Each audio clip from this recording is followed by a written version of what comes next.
This channel does not promote any violent, harmful, or illegal activities. All content provided by this channel is meant for an educational purpose only. দুর্যোগের হাত থেকে রেহাই, তবে বৃষ্টি আজ নিম্নচাপের প্রভাবে বজ্রবিদ্যুৎ সহ বৃষ্টির পূর্বাভাস রাজ্যে।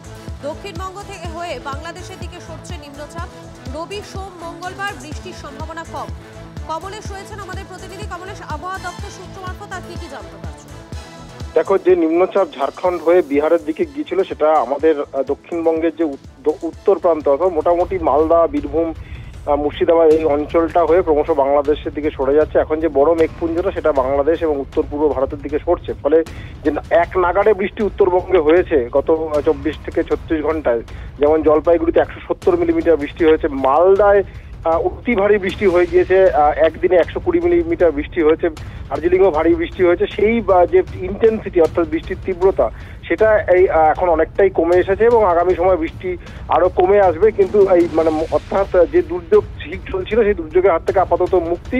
তবে যেহেতু নিম্নচাপটা কাছে পিঠেই রয়েছে, ফলে আরো জলীয় বাষ্প ঢুকবে এবং তার প্রভাবে বজ্রবিদ্যুৎ সহ বৃষ্টি উত্তরবঙ্গে বিভিন্ন জেলায় হতে পারে এবং দক্ষিণবঙ্গেও কলকাতা সহ দক্ষিণবঙ্গের বিভিন্ন জেলাতেও আজকে বজ্রবিদ্যুৎ সহ বৃষ্টি হতে পারে। রবি, সোম, মঙ্গল বৃষ্টির সম্ভাবনা একটু কম থাকবে। তবে আরো যেহেতু আরেকটা নিম্নচাপ বঙ্গোপসাগরে সৃষ্টি হতে চলেছে, 5 ও 6 নভেম্বর উপকূলে হালকা বৃষ্টি হতে পারে। যেহেতু জলীয় বাষ্প থাকছে অনেকটা, তাই এখনই রাতের তাপমাত্রা তাৎপর্যপূর্ণভাবে কমার আশা কিন্তু নেই। মধুকল্পিতা, ধন্যবাদ কমলেশ। শীতপ্রেমীদের জন্য দুঃসংবাদ শোনালো মৌসুম ভবন। শীতকাল কবে আসবে যারা সুবর্ণাকে ব্যতিগ্রস্ত করে দিচ্ছেন তাদের জানিয়ে রাখি, শীতকাল আসতে দেরি আছে। নভেম্বরেও তেমন ঠান্ডা পড়ার আশাটা কম। সাগরে একের পর এক নিম্নচাপের দাপট। শীতের হাওয়া আপাতত জব্দ। ডিসেম্বর পর্যন্ত অপেক্ষা ছাড়া গতি নেই। সবাই ঠান্ডার অপেক্ষায় বসেছিল, কিন্তু অক্টোবর মাসটা বৃষ্টি করেই কেটে গেল। দক্ষিণবঙ্গে 20%, উত্তরবঙ্গে 55% বেশি বৃষ্টি হয়েছে অক্টোবরে। এখনও দুর্যোগ উত্তরবঙ্গে চলছে। তাপমাত্রা নামতে পারল না রাত্রে, তার কারণ বাতাসে প্রচুর জলীয় বাষ্প। বাতাস শুকনো না হওয়ায় এই যে কলকাতায় অক্টোবরের শেষ দিন সর্বনিম্ন তাপমাত্রা 25 ডিগ্রির ওপরে, স্বাভাবিকের থেকে অনেকটা বেশি। কলকাতার রাতের তাপমাত্রা 23 ডিগ্রির নিচে নামেনি এবছর, যেটা গত 15 বছরে কলকাতার অক্টোবরে কোনোবার হয়নি।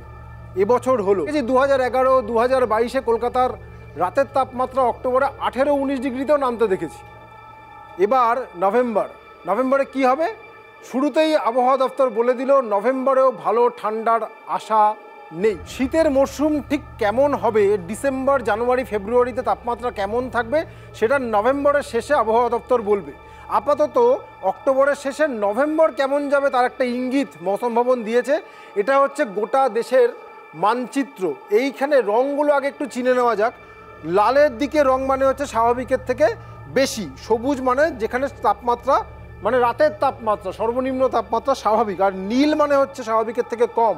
যদি দেখা যায় দেশের একটা বড় অংশ জুড়ে তাপমাত্রাটা হলুদ বা লালের দিকে, অর্থাৎ নভেম্বরে ভালো ঠান্ডার আশা দেশের প্রায় কোথাওই নেই। আমরা পশ্চিমবঙ্গে চলে আসি, আমাদের রাজ্যে দক্ষিণবঙ্গ পুরোটাই হলুদ, অর্থাৎ নভেম্বরে ভালো ঠান্ডার আশা দেখা যাচ্ছে না। রাতের তাপমাত্রা স্বাভাবিক যা তার থেকে বেশি থাকতে পারে। উত্তরবঙ্গ যদি দেখি সেখানেও কিন্তু একই অবস্থা, লাল, অর্থাৎ যা স্বাভাবিক তাপমাত্রা থাকা উচিত রাত্রেবেলা তার থেকে বেশি থাকতে পারে। এর সম্ভাব্য কারণ খুব সহজ, বাতাসে জলীয় বাষ্প অনেকটাই থাকবে, ফলে বাতাস শুকনো হওয়ার সুযোগ পাবে কম। এই যেমন নভেম্বরের প্রথম 7 দিন যদি দেখা যায়, রবিবারের মধ্যেই নতুন একটা নিম্নচাপ বঙ্গোপসাগরে সৃষ্টি হতে চলেছে। সেই নিম্নচাপের খানিকটা প্রভাব দক্ষিণবঙ্গেও পড়বে। 5 তারিখ 6 তারিখ নাগাদ উপকূলে, বিশেষ করে উত্তর দক্ষিণ 24 পরগনা, পূর্ব মেদিনীপুরে হালকা বৃষ্টিও হতে পারে। তবে নভেম্বরের দ্বিতীয় সপ্তাহটা তুলনায় বেটার। এই সময় উত্তর পশ্চিম ভারতেও রাতের তাপমাত্রাটা কমবে, তার একটা প্রভাব আমাদের এখানেও পড়বে। আশা করা যায় সর্বনিম্ন তাপমাত্রা কিছুটা কমবে, কিন্তু নভেম্বরের শেষ ভাগে খুব একটা ভালো ইঙ্গিত পাওয়া যাচ্ছে না। যে কারণে আবহবিদরা বলছেন সার্বিকভাবে নভেম্বরে ভালো ঠান্ডার আশা না করাই ভালো। ডিসেম্বরে আমাদের এখানে দেখা গেছে মাঝ ডিসেম্বরের আগে শীত কখনোই পড়ে না, ফলে আপাতত অপেক্ষা ছাড়া বিশেষ গতি নেই।